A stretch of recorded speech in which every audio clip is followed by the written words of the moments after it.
So welcome to Transitioning to Puberty. My name is Janice Gubbins, and I will be your moderator today. I am from Plymouth, Massachusetts. I am the mother of two children. Eddie, who's 25 years old, and he has the ARID 1B variant. He's also a self-advocate advisor with the CSS Foundation. And both Eddie and I were able to be on the CSS Foundation Committee for this year's conference. Eddie has a sister, Ellie, who's 18 years old. Back in June of 2016, I was able to host a small CSS conference back in Norfolk, Virginia. We had about 8 families, and Dr. Vagano was our only guest speaker. It was a lot of fun, very intimate. But through that conference and a lot of ambitious attendees became out from that was the outcome of the CSS Foundation. So we're very happy to have you all here today. And there are a few housekeeping things. Everyone other than the speakers will be muted today. There is a chat function on the bottom of your screen there. Please send in your questions for us. Let's see, just myself and the speakers will see those questions in the chat box. Let's see, the session today will be recorded, and this recording will be available to see in the future and also in different languages. So if any person displays any inappropriate conduct today, you will be warned, and second offense, you will be removed. I don't think that will happen. There are English captions that can be enabled by clicking down below the CC live transcript. And those captions are in English. And at the end, the lobby room is available for you to hang out in if there's more conversation. Make sure you're following our Facebook and Instagram pages. And if you're posting anything regarding the conference, make sure to use the hashtags MyCSSFam and hashtag CSSConf2021. And if you would like to get involved with the foundation, we would love to have you. There's plenty of volunteer opportunities, fundraising, marketing, research, conference planning, and if you're interested, you can send an email to foundation@Coffin-Siris.org. So today, the panel members are Alyssa Harris and her daughter, Leah. Hi there, Leah. And Erin Ribel. See Erin up there in her car. And Shauna Mantooth and her daughter, Mikel. Alyssa, can I start with you just to tell a little bit about yourself and your journey? Sure. So this is Leah. Say hi, Leah. Can you say hi? Ooh. Yeah, everybody. So Leah is, she has ARID 1A. She was clinically diagnosed at birth with it. We were fortunate enough to have a geneticist here in Colorado that knew of Coffin-Siris Syndrome. So he clinically diagnosed her based on the missing finger, the pinking fingernails, and just the, you know, her, I don't like the word, the coarse facial features. She has 3 older siblings. She is the youngest of 4, and she is 20. She's almost 20 this year. She turns 20 this year. She turns 20 this year, and she was given a 20% chance of life, surviving her first year of life. So that's us. Amazing, amazing. Erin, do you want to tell us about Eliana's journey? Absolutely. So I'm Erin. My daughter Eliana is 11. She'll be turning 12 in August. We are from the Kansas City area. Eliana didn't even get her diagnosis till she was 6 years old. We went through about 3 years of testing to really eliminate what they didn't think she had, but they had really no like direction of what they thought she might have. She got into the genome project where they got to go in and dig down deep into her DNA, and they discovered that she has the ARID1B mutation. She is bright, she is smart, she is funny, she has the biggest personality, and she loves people, especially those that are younger than her. She has one older brother and one younger sister. And I mean, she's amazing. She is blowing us away daily with her school, her academics, her social behaviors. She's just thriving really, really well. That's amazing. And how old did you say she was? She's 11. She will be 11. 12 in August. Yep. Great. And Shauna, do you want to tell us about your journey with Mikel? Of course. Hello, everyone. I'm Shauna. This is my daughter, Mikel. She's 16 years old. She was diagnosed technically about 6 years ago through testing, but we have a really great geneticist here at Seattle Children's who said that's probably what she had since she was about 3 weeks old. But at that point, they were saying there was no testing for Coffin-Siris Syndrome. So we kind of just wung it for the first, I think she was 11. So like 11 years of her life. She loves life. She's funny. She's happy. She tells jokes all the time. She's currently in an acting class at school that she's just excelling at. She's loving it. And I mean, we were lucky enough to live very close to Emily Locke. So before she passed, we actually got to kind of sit down with her and talk about her experience going into adulthood and changes she had during puberty. So I wasn't completely blindsided by everything. And I know every child is different, but we were very lucky to be able to have that experience. Great. That's great. I'm just going to remind people, please put your questions in the chat. And, you know, we have a whole hour we need to fill up.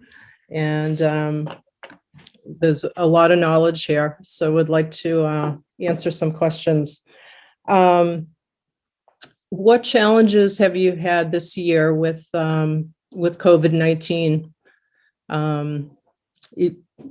Alyssa, any challenges going on?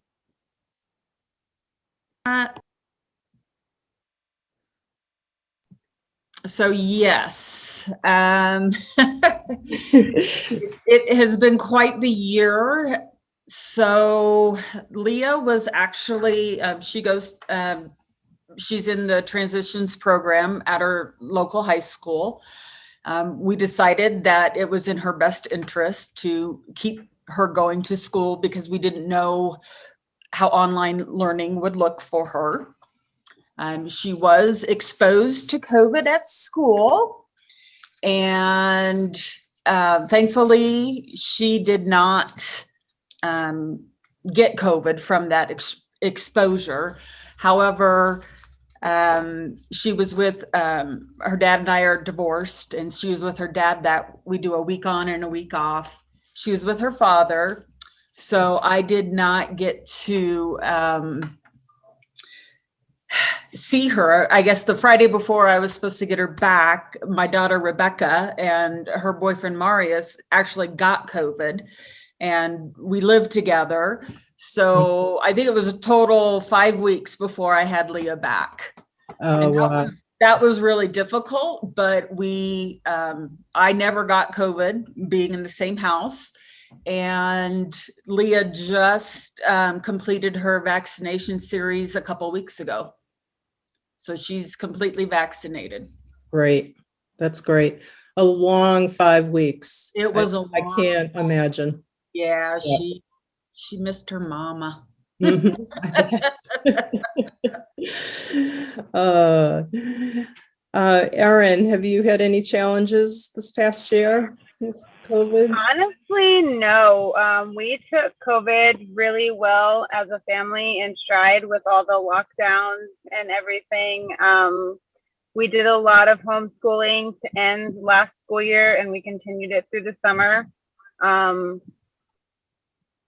And as far as schooling goes, when school started back for us in September, Eliana's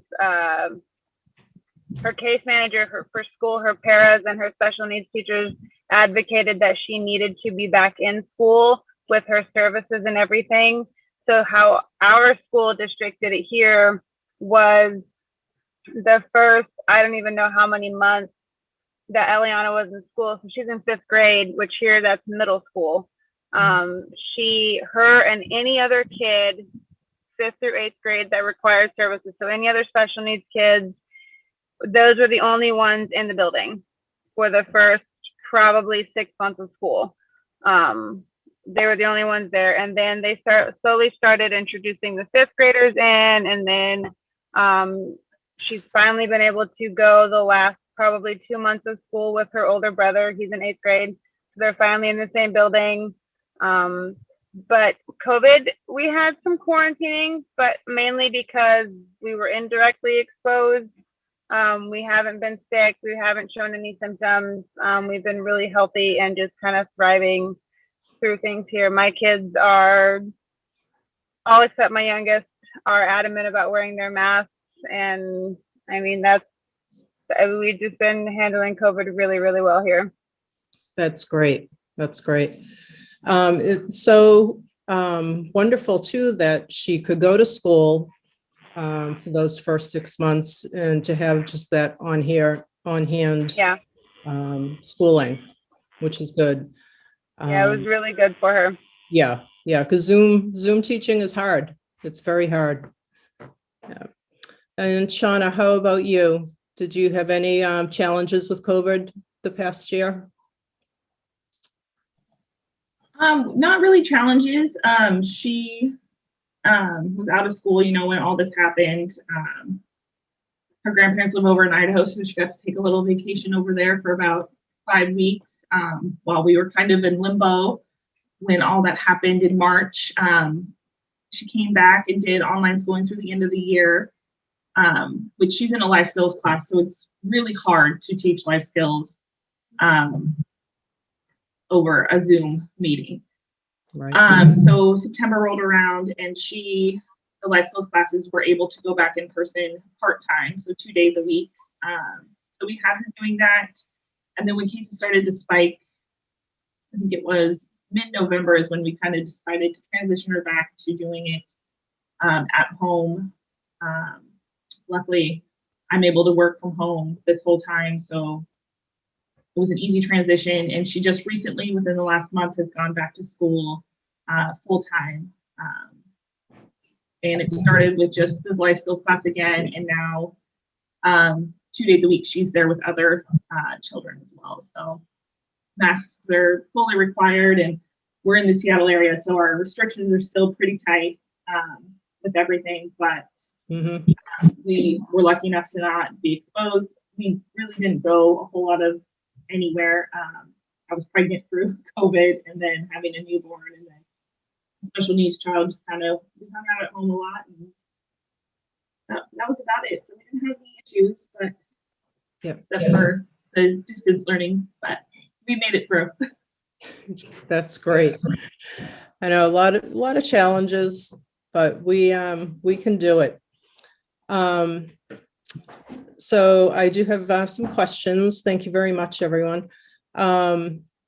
What has social relationships been like for you? What about romantic relationships, and how have they changed from childhood?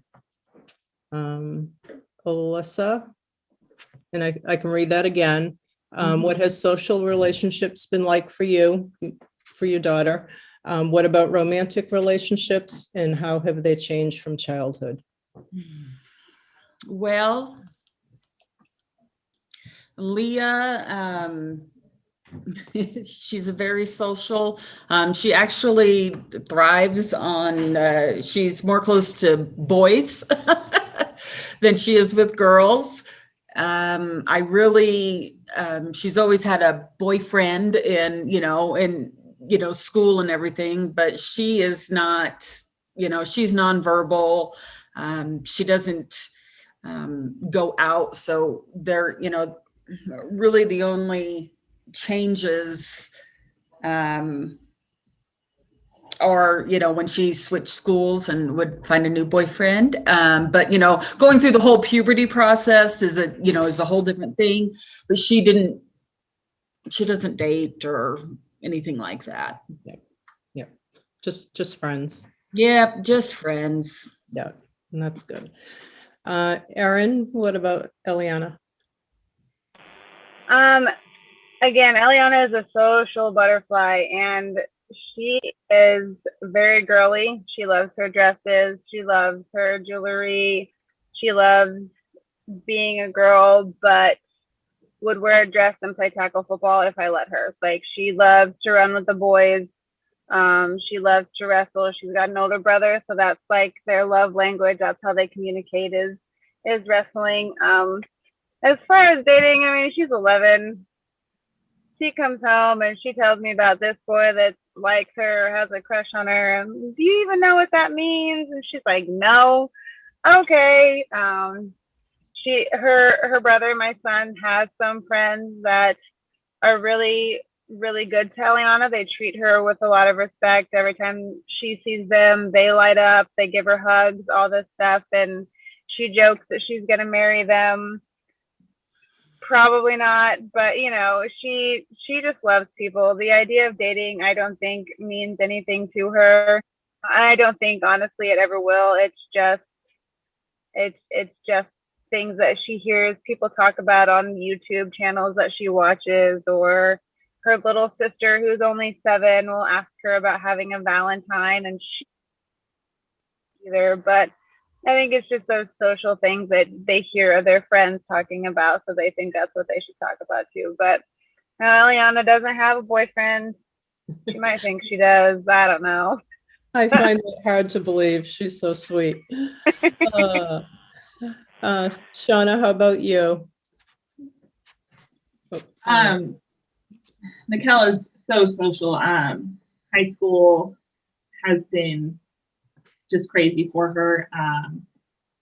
I mean, I chaperoned the homecoming dance last year, and while older brother was parking the car, we waited for him by the gym, and everybody that walked by knew exactly who she was, said hi to her.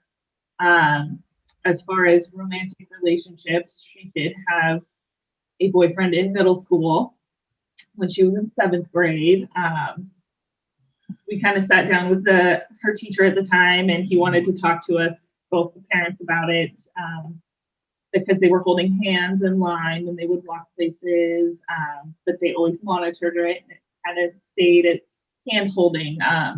Her boyfriend was a year older than her, so when he went to high school and she was left behind in middle school, she was a little bit heartbroken. But I mean, since then, she talks about, having boyfriends and getting married. She hasn't had a boyfriend in high school yet. But she's very social. And I mean, as of right now, we're planning on her. She's embarrassed now. Living at home forever. But when we bought our house, we purposely bought a split level. So when she's old enough, she can move to the downstairs, and we'll see how it plays out with boyfriend or husband or from there as we get older. But we are planning as if she will someday be married. Yep, absolutely. Yep, that's great. I know, hopefully, I mean, that's the wish for all of us, that they can, eventually lead some type of normal life and to have a relationship with somebody else. Just a real funny, yesterday, one of the moderators, Kara, Eddie sat in on, some of her sessions, and he's looking her up on Facebook to find out about her. And he's like, "Oh, she has a boyfriend." I said, "Yes." I said, "I believe she's getting married." So he was a little upset about that, but that's how it goes. Okay, here we go. Periods. What age? How do you manage? Same as typical kids or less hormonal? At age 10, we are seeing changes already. Alyssa? So I dreaded this with Leah. I had been through it, with her sisters, her typical sisters. And I was like, I don't know what to expect. So Leah was a late bloomer. So I think it was around age 14 when she started like doing like the mood swings, and just we started tracking when her tummy would not feel well. And it was, it fell like, every 28 days, it was like a normal cycle would in a typical child, but she actually did not. And of course, let me back up. So then we got hooked up with a gynecologist, at Children's Hospital. And she said, well, we can't stop. We could stop her period, but she has to have one first before we can do anything, because we need to make certain that her body is working right. So I was like, okay, we're definitely doing that, because I just didn't want to deal with that with her. She's nonverbal, so I don't know how, she would have responded to it. And then it wasn't until she was 16 that she actually started with her menstrual cycle. And we started, first of all, we started with the norethindrone, just the pill to stop it. And that worked for a while. But she would have, breakthrough spotting. So we opted for her to have an IUD placed. And she's had that now for, I want to say, 2 years. So, and it's gone well. Great. Erin, how about Eliana? Eliana has not officially started getting periods or anything like that. At age 2, however, she had developed a left breast bud and was diagnosed with precocious puberty, early onset puberty at that point. Other than that, the breast bud stayed the same. She got bigger and it stayed the same. We watched it closely with endocrinology. Like I said, she hasn't had a menstrual cycle yet. Mood swings are insane right now. She will cry at the drop of a hat over the tiniest little thing. I seem to be the only thing that comforts her, even if I'm the one that gets onto her for something. So it's been like, girlfriend, you need to calm down. You're fine, kind of thing. She has had a urinary tract infection, which at that point, the doctor said that because she's having her first one, that means that changes are happening down there, as she put it. So I know it's just a matter of time for her. I am concerned as to how she will handle it. Eliana is not a very modest person. Walking around completely naked is not an issue for her. However, she has pubic hair. She has, breasts. She can't do these kinds of things, and just getting her to understand what's acceptable and what isn't, I think, would be the biggest struggle for her. And just knowing and planning on having, a calendar and to know, okay, this is when you had your first period, this is how many days, like keeping like really good track of things like that for her. So that way when we get to that point, we know this is a day or close to the day as we can get, and just keeping school informed and all of those different things for her. But yeah, I mean, we haven't had anything other than hormones hit us just yet. She's been getting acne. So like, I know like puberty's happening. We just haven't had a full menstrual cycle yet. Yep. Soon enough, be right around the corner. I know. And Shauna, how about you? Mikel started showing changes a couple years ago when she was about 13. She didn't have her first cycle until she was 15 and a half. So it's actually been a full year. And she does not get them regularly. She's only had them 4 times in the last 12 months. So it's not a regular thing. I was really dreading it. She has pretty severe sensory issues. So the whole mess part of it, I was not looking forward to, but she's actually handled it very well.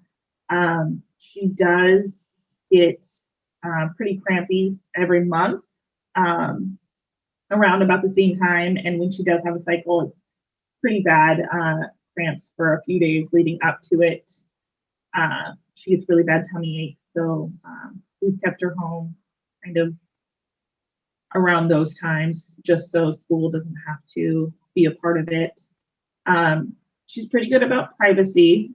She knows she needs to get dressed and undressed in her room and with the door shut.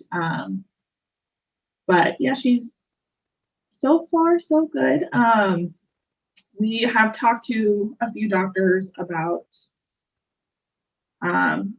birth control methods to help with the cycle, but as of right now, we've decided not to do anything just because she's not regular, and being able to speak with Emily about it. She only had hers for a couple of years and then it had gone away. So we're kind of hoping the same thing will happen and we won't have to do any kind of medication to help the symptoms or whatever. So we'll see. We'll see how it goes.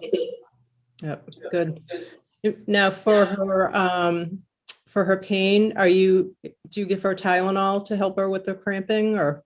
Yeah. Yeah. Yep, Tylenol is about all she'll tolerate. She doesn't take pills or anything, so right now just Tylenol, and that seems to help. Heating pads too. But she likes to just kind of scrunch up in her bed and veg out during that time. Yep, good. So there is a question here. Are there any parents in the chat that have adult children that are successfully living away from home, and what types of living situations they are in? This would be a good question for the young adult group yesterday. My son, Eddie, he still lives at home. Joey, who was in the group yesterday, he actually has an apartment that he shares with another adult with special needs. And I believe they have somebody come in. I don't know if they're there 24/7. That part I didn't catch, but he is essentially on his own with a roommate in an apartment. So, with help, he is able to be on his own. So I don't know if there's anyone else in the group with an adult that may be on their own, but if you want to put something in the chat, and I'll get down to you soon. Okay, somebody wants to know if Eddie, my son, needs to shave often, and does he shave himself or does he need help? So Eddie does shave, but he uses an electric shaver. He doesn't use a blade. He's kind of afraid of it. And even when he does do the electric shaver, he doesn't get a close shave, but it's good enough. And he's not consistent with his shaving, so he probably shaves maybe every 4 to 6 weeks. Sometimes we're gonna have to tell him, Eddie, you need to shave. So, but he does. Okay, how have IEP meetings in the educational environment changed since elementary school? Anyone like to take that? Well, I don't think for Leah, they're the same. You know, you meet every year, and you're just, you know, discussing, you know, her goals and you know, what they could do, you know, for her. I don't, you know, I haven't seen any changes other than they're not so intimidating anymore. You know, when you're sitting around, you know, when you've got 8 or 10, you know, people sitting around the table with you, it just it's intimidating. It was intimidating for me anyway. So I'm more comfortable. I'm more comfortable, you know, speaking up on her behalf, you know, saying, you know, I don't agree with that. Let's, you know, you know, this is what we do at home. Let's incorporate it in. So I guess I would say for me personally, I became more of an advocate for her over the years. Yep, definitely something that we need to do. Erin, how have IEP meetings in the educational environment changed since elementary school for Eliana? For her, basically, they're exactly the same. We have been lucky since moving up to the Kansas City area, which we moved up here about 4 years ago. She has been real lucky to find a group of people that are willing to push her, that won't let her settle. I've actually been told by her head life skills teacher that we haven't even scratched the surface of Eliana's potential. We haven't even begun to tap into what she is going to be capable of doing. So it's just, they set goals for her and she completely blows them away. So they're the same. We have a really good group of people that have been working with her for the last handful of years. And honestly, as her parents, they know from day one that whatever they do that makes Eliana successful, I'm completely on board with.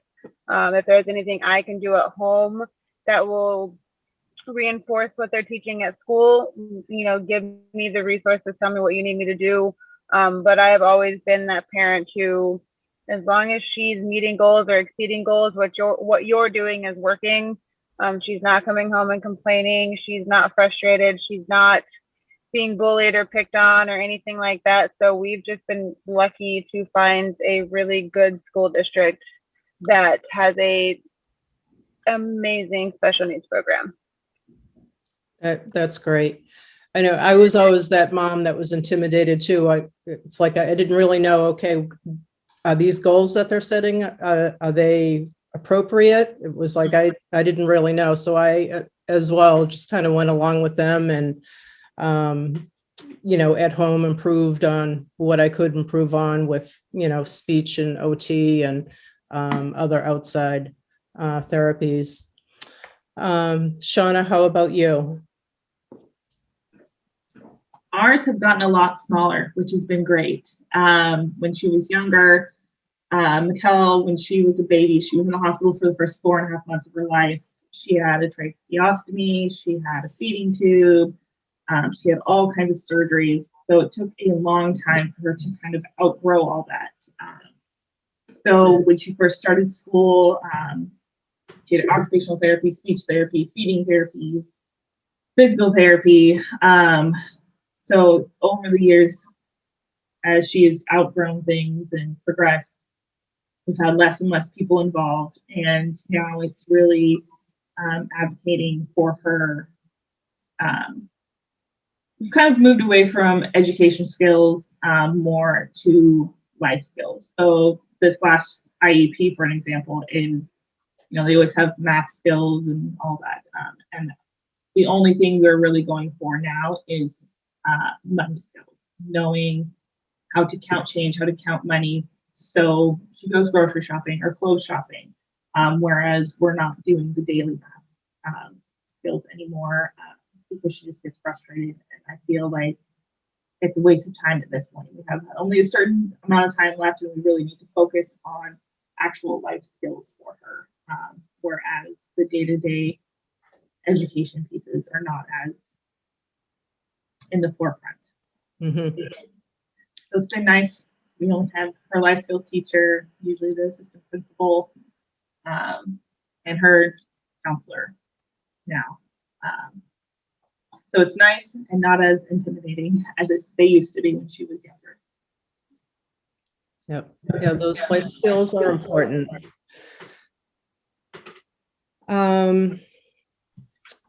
Okay, we may have kind of answered this. How early was onset of menstrual cycle and how were their moods, hormones? I think we've kind of already gone over that. If anyone has any more to add,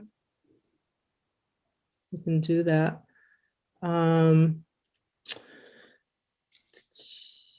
Let's see here. All right. Any adult children have any experience with dating issues? Let's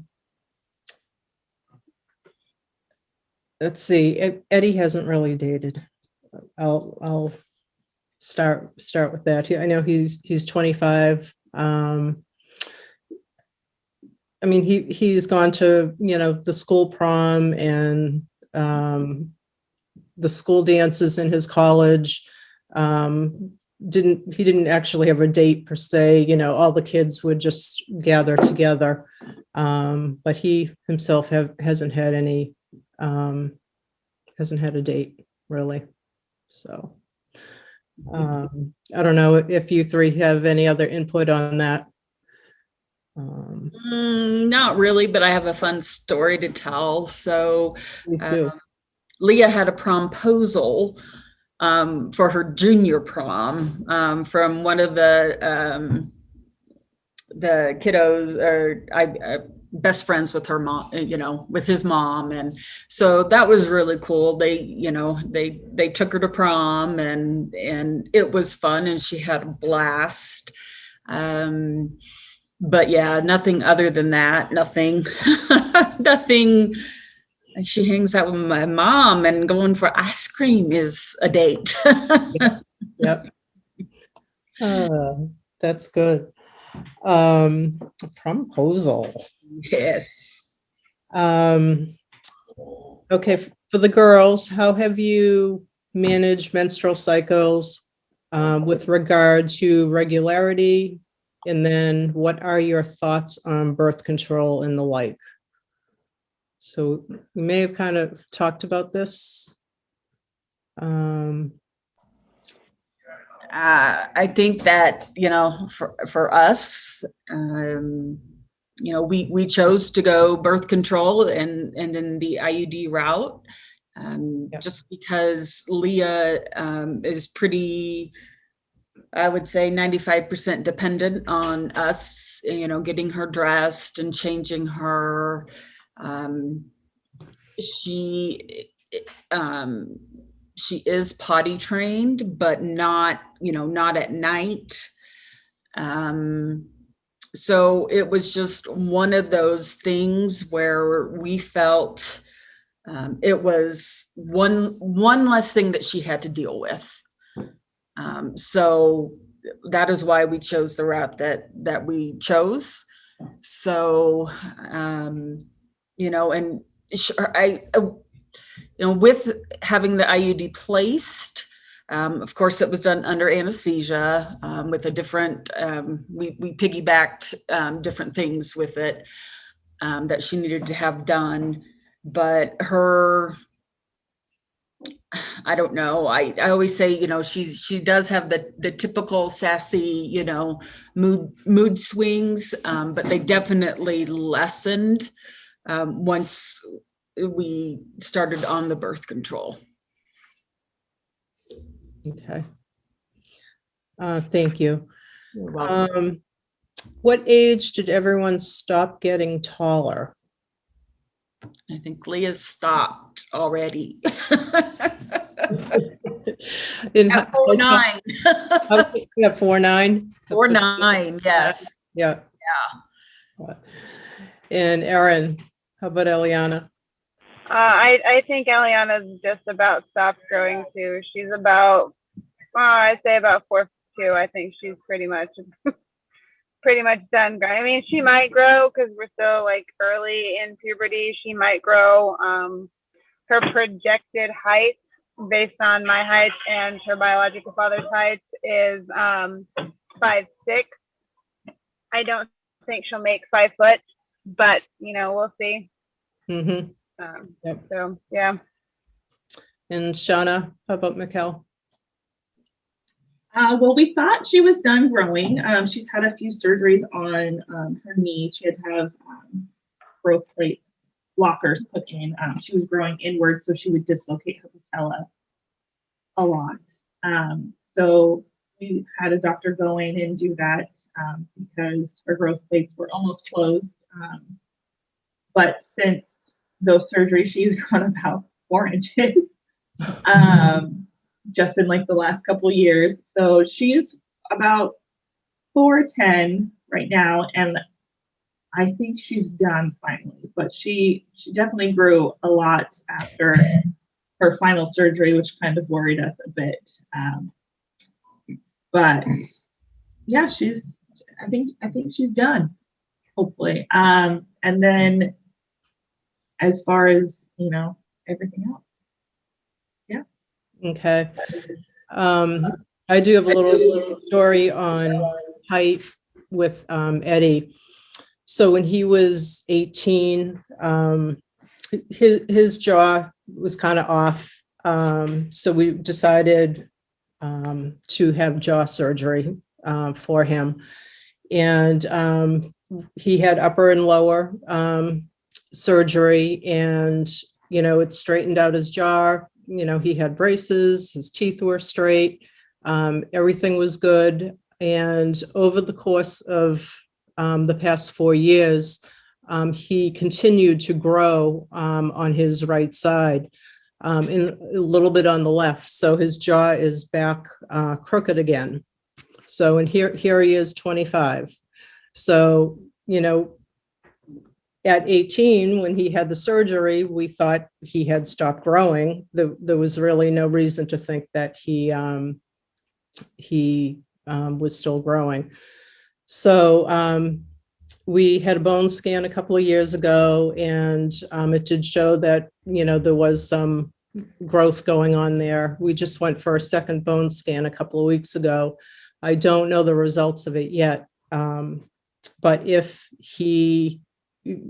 once the doctor looks at it, if he does feel that he's still growing, the goal here is to have a second jaw surgery.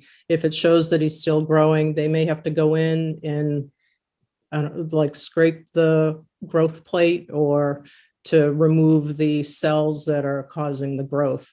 So he'd need like that surgery before his second jaw surgery. So it's just kind of shocking at his age that he is, still growing somewhere. And Eddie is tall. He is, I don't know, probably like 5'10". So he's pretty tall. He's taller than his dad, taller than me. There's a lot of height on both sides of the family. So, and it is unusual for kids to be that tall. So I think there's one other boy out there who's younger than Eddie, who I believe is taller than Eddie. So, all right. All right, what activities do you do together with your kids to stay connected? Alyssa? Well, Leah's pretty independent. As long as she has her iPad, she's good. But she loves, especially on the weekends, because you know, is a single mom, and you know, I work during the week, and she has her, you know, she has her own routine during the week. But come the weekend, she's usually wanting to be in my bed, and we hang out together, and she watches her iPad, or we come down as a family and watch movies together. She likes that. She did last summer get a new bicycle, and you know, especially fitted for her, a 3-wheeled thing. So we'll go out and do that. She loves to be out in the community. So, you know, we went to a derby party yesterday, and she just, you know, she was fine. She had fun. You know, she refused to wear the dress I got her, but How about the hat? boy for ya. So, you know, I guess when she was born, you know, our mantra, so to speak, was, you know, this is our new normal, but we're not going to stop doing things, you know, that we would with our typical, you know, children. So we kind of treated, like, even though it was our new normal, she was included in everything, you know, and we would just take her everywhere. And she loves to be in car rides, mainly because she knows that she'll get, you know, that McDonald's ice cream on the way home. So, but yeah, we're, you know, she just, you know, there are some days though that she doesn't want to be bothered by anyone. So, you know, she just wants to hang out in her room, and I'm like, okay, you know. So I think she's good at, you know, telling me what she wants. Yep. In that social aspect. Great. Erin? We are a extremely active family. Right now, you guys see I'm sitting in my car. It's because behind me is my son's baseball tournament that we have been at since 11 o'clock this morning. Eliana loves being at sporting events. She doesn't sit and watch. She could care less about what her brother is doing. It's, can I go play with friends? Can I go sit by this teacher? Can I go sit by this friend? Like right now, she's at the park with her little sister and a dozen kids that she probably just met today, running around. When Eliana runs, she screams. So she is running around, screaming her head off right now, having a blast. She loves to go on walks with us. She loves to work out with me when I work out. She just likes to do everything that we're doing. It doesn't matter what it is. If we're doing it, she wants to be involved, even if we don't think she can, or it's too hard for her or whatever. She wants to be there. We have found ways to get her comfortable in things. Kindles work when she is bored. Eliana has a really difficult time with loud sounds. So we have bought gun range headphones so we can go to indoor sporting events like basketball games and things like that.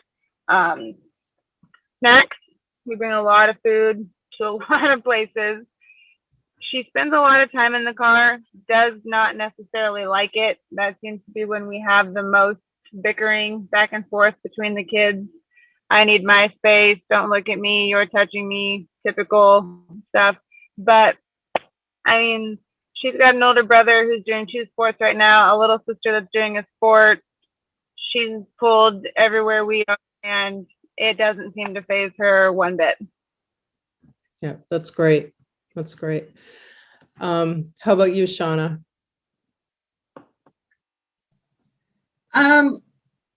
She likes to do her own thing for the most part.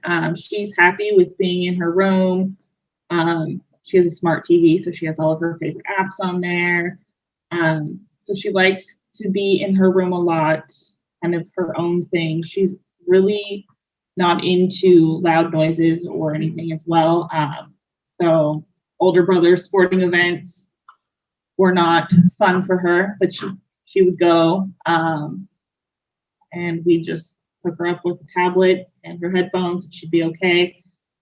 She does like to go for walks daily. She'd go for multiple walks every day. Living in the Seattle area, we get a lot of rain, so we don't go as many walks as she would like. But we can always pull her away from her TV and play games and watch movies sometimes. But yeah, she's pretty independent. She likes to do her own thing. But yeah. Yeah, very good. Eddie is very independent too.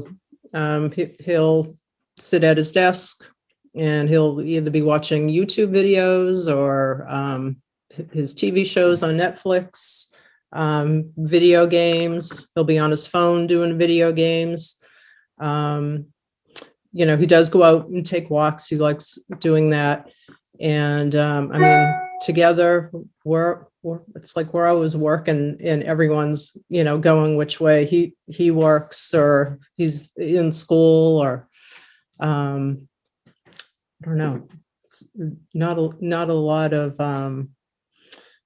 other activities. We all make sure we have dinner together though at night. All right. So Alyssa, this is probably a question that you could answer where Leah is on a birth control. Mm-hmm. This parent worries about her daughter being taken advantage of, you know, when she's older and having special needs. Mm-hmm. Is that a concern for you? It is a huge concern for me. Mm-hmm. And one that I'm not looking forward to. So in having to this, so my next hurdle with Leah is here in Colorado, they can do the transitions program. So they stay in their high school until they turn 21. So she got to walk with her class in 2019, but we did not accept her diploma. So my next step for her is finding her a day program. And I'm terrified of, you know, going out because, you know, she is nonverbal and, you know, you're putting them in an adult, you know, program and she looks like she's 14. The one thing that we did just have a physical meeting with her and her doctor was, and she recommends that we do the HPV shots. So we started that series as well. But yeah, I mean, I look at her and I think, yeesh, you know, it is scary, but I know that she would not be happy, you know, at home all the time either. So just kind of, you know, having those little talks with her. I don't know if she can understand, I think, everything that you tell her. She just verbally does not communicate. Mm-hmm. So, you know, just having those little conversations with her, you know, when we're getting dressed and, you know, these, you know, nobody should be touching these parts. You know, except when we're, you know, changing your diaper or, you know, something like that. So, you know, my greatest fear is that something would happen and I wouldn't know that it did. Right. Yeah, very scary. Okay, anyone with next planon, NEXPLANON? I evidently have no idea what that is. Does anyone want to take that? Is that the implant in the arm? Is that what we're talking about? The birth control? Not sure. It could be next planon. I can Google it real quick. Yes, that's what it is. Yeah. Thank you. Yeah. I don't, I know that my oldest daughter has it, but I don't know. It's kind of weird because you can see it, in their skin, and that can travel, I have heard. Well, it happened to my daughter, Rebecca. So I guess that's just why. And her arms are really skinny too. She's a very, very skinny, long legs, long arms, hardly any meat on her. So her gynecologist did recommend the IUD placement. Okay. All right. So I'm just looking here. There's a lot more questions, and it's 5:28. So hopefully we can stay over a little longer to try and get through these. And if not, we can hopefully go into the lobby room. Let's see. Somebody did comment that they have a child who's 20 who lives in a transition program in Connecticut. So that is good. Do any of the girls bathe independently or brush or style their hair on their own? Leah does not. So I shave her underarms. I haven't shaved her legs, even though they're hairy. They're not dark, hair. But it's me doing all of that when she's at my house. So like her father does, he doesn't do it, even though I've, said, hey, she's, she stinks. She needs to put her deodorant on, but,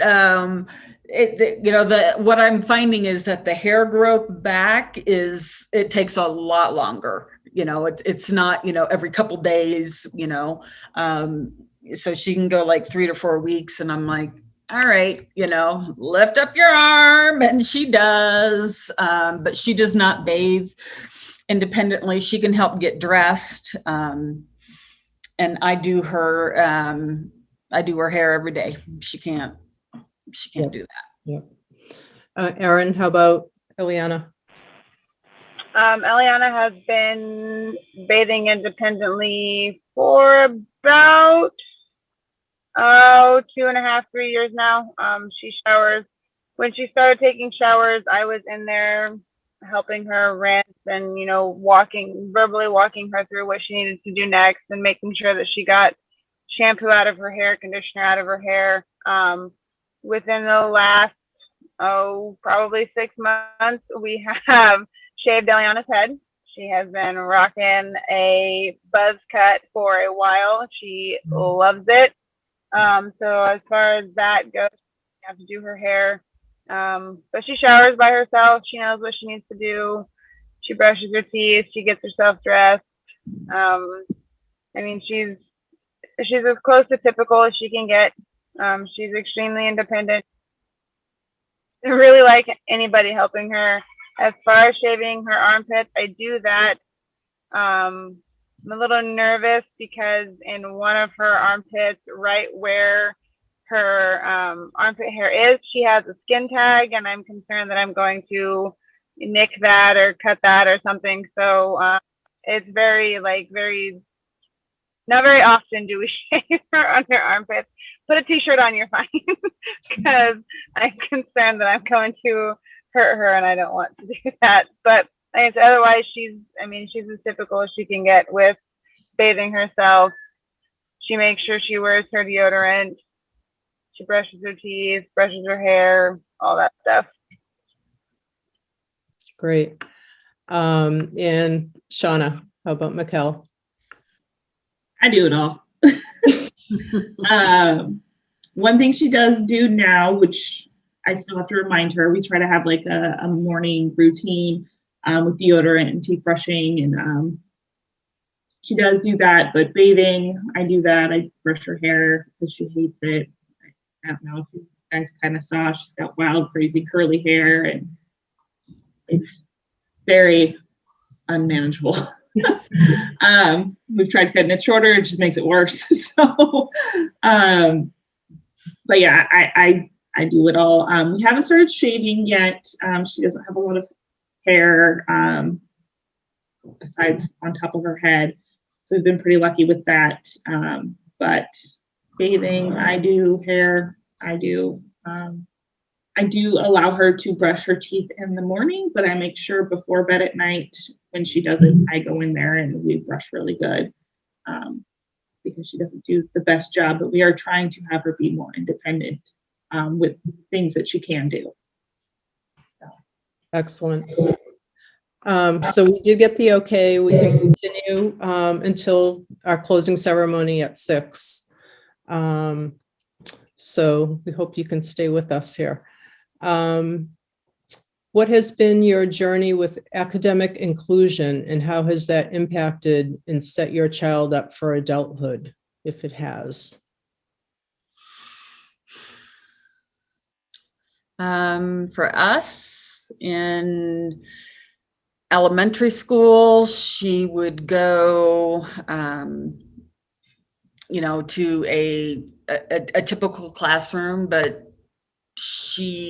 that would be like for one period a day. High school, I think, is a little bit different, and we were blessed to have a phenomenal high school where she would go to electives. You don't know how many pieces of pottery I have, from being in, it's limiting on what they can do, what Leah can do, actually, I should rephrase that. But she is a social butterfly. She, everyone in the school knows her, and, the other kids in the high school, they actually have a group. It's called Peer Buddies, and they meet once a week. Once a month, I think, on a Thursday after school. So it's other kids who are volunteering, and they come in, and it's an after school activity, and they get to, do things, with the I don't even want to call it the special needs kiddos. So, yeah, she goes out, but not, she is definitely in that transitions class. Yep. Great. Erin, what has been your journey with academic inclusion, and how has that impacted and set your child up for adulthood? Eliana, the first handful of years in school, K through 2, we're a little rough. We're in a smaller town, a smaller school district, that no fault of their own, just weren't equipped to deal with this type of special needs. Eliana is special needs, but she's extremely high functioning. I fully could see her living on her own, like maybe in like an assisted living type thing, not completely independent. I could see her holding down a job. She's very much like Eddie, completely, really high functioning, can do a lot of things, is capable of doing a lot of things. So she gets pulled out for math and reading. Those are the two big subjects that she gets pulled out for in elementary school. Now in middle school, from how I understand with the life skills program in her school, the life skills teacher is in the classroom co-teaching with the gen ed teacher. And so Eliana's in the classroom with her peers. Most of the time she gets pulled And I think that's, I mean, and she gets breaks and stuff. But I think that's really the only thing that she gets pulled out of the classroom for is for speech. But academically, she's doing really well being in the class with her peers. She's a social butterfly. She loves being around her peers. She has what she calls her best friend, is a girl that's in her grade who, when we moved to Gardner, where we live now, the second grade teacher actually suggested that this little girl continue to be in Eliana's class at least through elementary school, because that's how well this little girl just kind of stepped in and accepted Eliana, took care of her, included her in everything. But I have yet to hear her come home and talk about being left out of anything. If you ever meet her, she loves people. She has not met a stranger, which is a little scary. You talked earlier, Alyssa, about concern for your daughter being taken advantage of. I have that fear too, and Eliana's only 11, because she doesn't know a stranger. She loves people, who you are, especially if you have food. She will be your best friend if she thinks that she's gonna get fed. But again, she does really well being in the gen ed classroom with her peers. I think she thrives the most there. I think she feels different when she's in a class by herself with peers that are special needs like her. I think she understands cognitively, hey, I am a little different, but at the same time, she's doing things that her gen ed peers are doing things that some of her gen ed peers are not doing.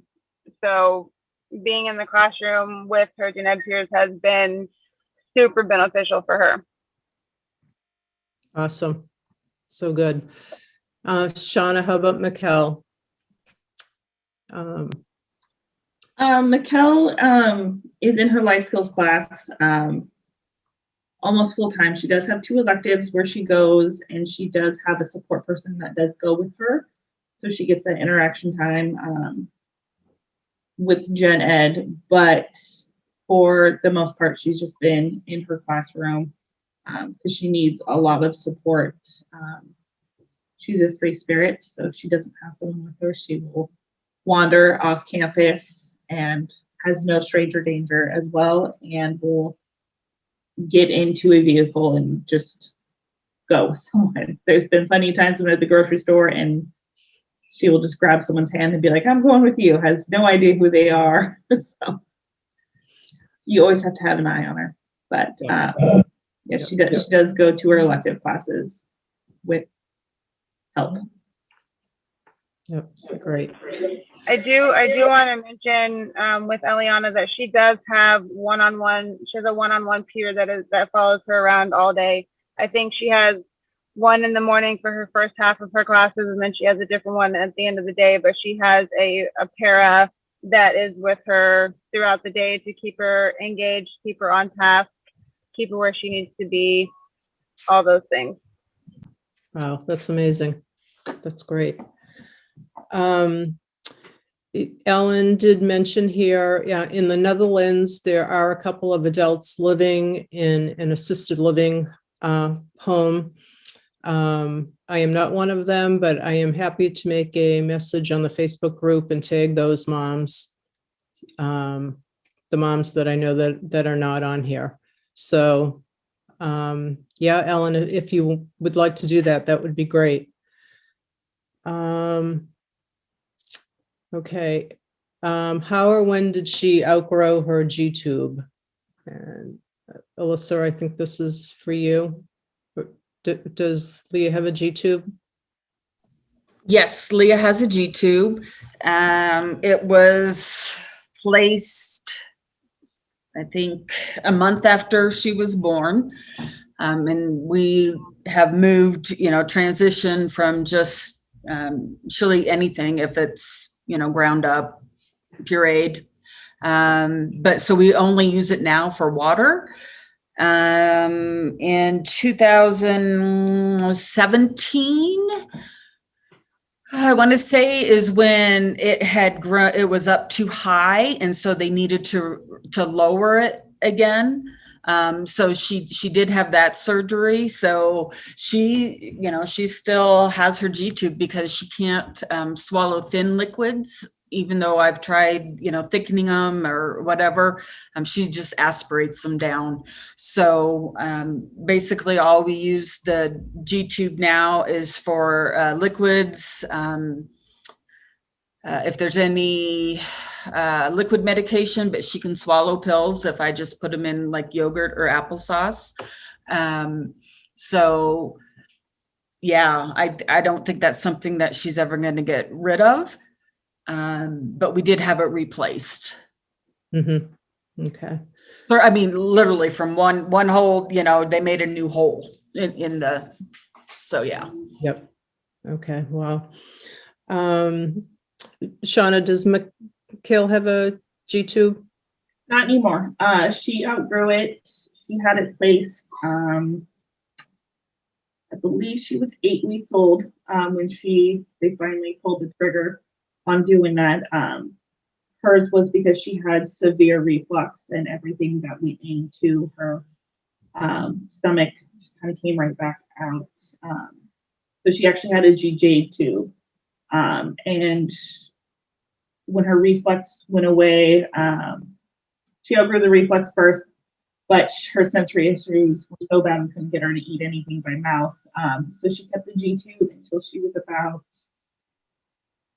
I want to say she was 5 or 6, when she was fully able to start eating and drinking and taking everything by mouth. So she was about 5 or 6. So it's hard to remember how long ago. And Erin, did Eliana have a G tube? I don't remember. No, she's been eating by mouth her entire life. So Okay, that's what I thought. yeah. So do any of their moms foresee their child actually being able to get married?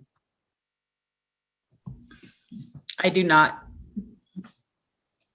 I just don't. No. Yep. Erin? I could see Eliana getting married. I think she'd be difficult to live with, but I could see her at least wanting to get married for sure, and maybe understanding the concept a little bit. It's very cute right now. There are 5 guys that she wants to marry in her life right now. One is my husband, which is her stepdad. One is her brother. One is my brother, her uncle. And the other one is her nephew, or my nephew. And the others are the only 4. Those might be the only 4. So the men that she wants to marry are in her family. So she doesn't quite understand the concept yet, but she's only 11. So, but I could see her getting married. Excellent. Shauna? If she stays how she is right now, probably not. But she continues to grow and surprise us. She always has. So I'm not saying that it's not going to happen. Like I said, we're kind of planning for whatever she wants to do. We're kind of leaving everything open right now. Right.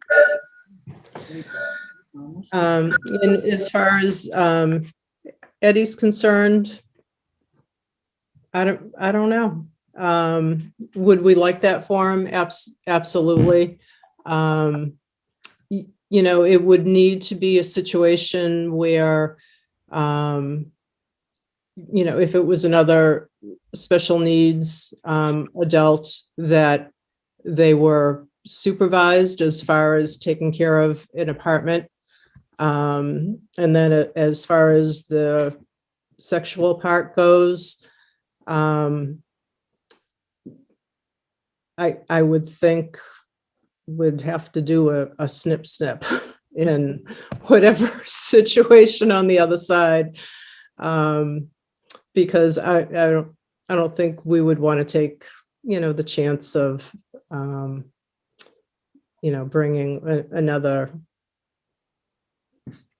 child in the world that they're going to have difficulty bringing up. So, that's my thoughts there. Let's see. It has been very challenging with boundaries regarding dating. I guess that's more of just a comment. As they are entering adulthood, how do you yourself keep from burning out and not being discouraged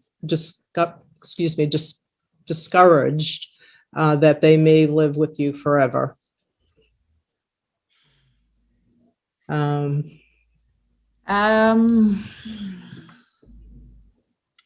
For me, I know that her father and I have different opinions on that, so that has been kind of hard. Physically, am I still going to be able to? For her, it's I've got to help her into the tub, get her out, get her. It's not. It would more be me, and if I could physically keep up with it as I age. So, her dad has said in the past that she would never go live in an adult home. So I don't know. I think he may be changing his mind in regards to that, because he is realizing now that she needs that social independence, and that we can't provide that to her all 24/7. Mhm. And so for me, I am blessed that I have her a week and then she goes to her dad's for a week. So like this morning, I was totally stressed out. By the end of the week, she was fussing about her iPad, and I was just like, she had me up early and once up during the night, and I'm like, I just, so for me, it's a little bit, my situation I think might be different than others, but I also do you need to take that time for self-care and just kind of regroup. We always when we were married, and we just took one day at a time, and just didn't plan for the future, and now I'm realizing that we need to plan for that future ahead of time. So it's just very important to do that self-care and not feel guilty about getting a sitter, or going out or just locking yourself in your bedroom. So Erin, do you have anything? As far as I go, like, she could probably live by herself, but as far as the idea of her living with me, I'm okay with it. I have two other kids, one older than her and one younger than her, that can go live the typical life. My sister-in-law asked me one time about the thought of Eliana having children. I don't want Eliana to have children, because I have two other kids that can give me grandkids. Like, those roles don't need to be filled by Eliana, because I have others in my life that can fill those for her and for me. So the idea of, like, I talked with a friend a couple months ago about, she wanted her kids to live in the same neighborhood as her. And I fully expect my two typical kids to move away. And she was like, you don't want your kids to live close? I'm going to have one of my kids living with me pretty much all the time. So I'm okay if my other kids go and live their lives, because I know that I'm going to have one of my kids all the time. I know I'm going to have my older kids that are going to provide grandchildren and families of their own that she doesn't need to worry about. She doesn't need to stress herself out about those situations. So I think it just, for me, it's hope that my other kiddos will live full, healthy lives and that Eliana can experience those situations through her siblings versus trying to fill that role for herself. Yep, great. And Shauna? It is overwhelming. Some days, being basically the sole provider and caretaker for Mikel. Her dad has never really taken on that role. And he does live in a different state now. So there are times where, I do just need to kind of take a break. And I've been with my boyfriend for 10 years and we've known each other since we were teenagers. So he's always been a part of Mikel's life and understands her. And he's really great about letting me just go shopping for the day or go have a girls' day to just kind of decompress because it is a lot some days to deal with doctor's appointments and schooling and thinking about the future because we do know that she will be with us forever. And kind of a joke that's going around now is I do have an 8-month-old. So quite the huge gap in children, whereas Mikel is 16 and her brother is almost 18. So all of our friends were like, oh my gosh, you're starting over. But I mean, Mikel mentally is about probably 7, 8 years old. So, and that's probably about where she will be. So it's not really starting over because we're always going to have a child living with us. So that's kind of where we're at. We're okay with it, but we do need to have like our times to kind of decompress. Because like I said, it is a challenge. And thinking long term, we don't know what that looks like. It's hard to have that conversation with her older brother. But he has said that he would take care of her, if anything happened to us, and kind of we'll have the house paid off and everything. And if that's what happens, he will get the house and he will take care of her. And we're just kind of taking it day by day, but Right. Because you never know what's going to happen. Right. And we've told Eddie, he can live with us forever. I mean, he's pretty independent and it's just like having a roommate. So he's really good. But on the other hand, yes, would love to have him to have his own place just for that social aspect of, having a roommate and someone to hang around with. So, but, day by day, he's still in college. So we're sticking to at home for right now. We're getting close to 6 o'clock. There's so many questions here. If any of the children have an issue with taking medicine like Tylenol in the pill form, if so, what do they use instead for pain or fever? My son can't swallow any pills. So, Go ahead. like a liquid Tylenol, I would think. Liquid Tylenol. Yeah, that's what I would do. Just push it through a G-tube. Mikel still takes children's Tylenol, but she's tiny. She's 90 pounds, so the weight limit is there. So that's what we do with Mikel. Yeah, Eliana still takes children's Tylenol right now. She's pushing the weight limit and the age limit for that. Eliana chews her medication, all medication. She can't swallow a pill, so she chews it up. She used to take iron supplements and would chew those nasty pills up, but that's what works for her. I don't know how she can stomach chew up, but she'll chew up medicine before swallowing medicine, I think. Amazing. If you had motor skill delays, has your child been able to become independent in any areas you thought might never happen? Yes, I didn't think, so Leah learned to walk when she was independently. She was 7 when she learned to walk independently. The only, I don't like her. So the only places where we use her wheelchair is getting her on the bus, to go to school. They, will wheel her in, but even they know at school that she's expected to walk when she, can. If we go out to dinner and, she walks inside, but then again, it's a different situation at her dad's house. But that's a whole other topic. But